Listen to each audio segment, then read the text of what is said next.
Isa pong mamahaling sports car ang nakabundong ng isang lalaking nag-aabang lang na masasakyang bus sa Makati. Yung pong driver ay hindi agad huminto at para tulungan ang biktima.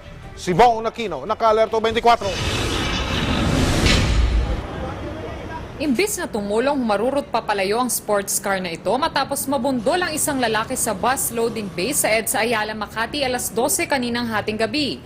Paghinto sa stoplight, doon na siya pinababa ng mga traffic enforcer. Ang layo po tinakbo pa po namin sa kanya eh. Hindi niya ata na alam na nakabangga siya, kaya dire-diretso lang siya doon. Ayon sa mga rumesponding MMDA, duguan ng biktimang kinilalang si Dean Pangilinan nang itakbo nila ito sa ospital ng Makati. Doon sila nakatayo sa may loading bay. Loading and unloading bay. Ang sabi nga nung Norlit, nagulat na lang siya. Bigla na lang. Tapos yun na. Nahirapan naman ang mga tauhan ng Makati Police Traffic na kumuha ng impormasyon sa suspect. Ultimo lisensya, hindi isinuko ng suspect sa mga pulis.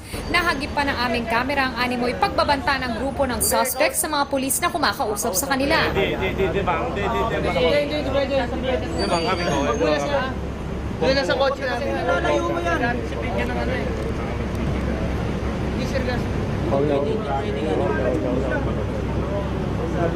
Pagdating sa presinto, tumanggi ring magbigay ng pahayag ang suspect.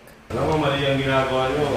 Positibo naman siyang itinuro ng mga rumesponding MMDA traffic enforcers sa kabila ng pagsasabi niya na ang isa sa kanyang mga tauhan ang nagmamaneho ng mangyari ang insidente. Yung nakaputi po siya na long sleeve, sir. Yun lang po. Yun po yung nakita namin nakaupo sa driver seat. Posibleng maharap sa kasong reckless imprudence resulting in physical injury ang suspect. Von Aquino, naka-alerto, 24.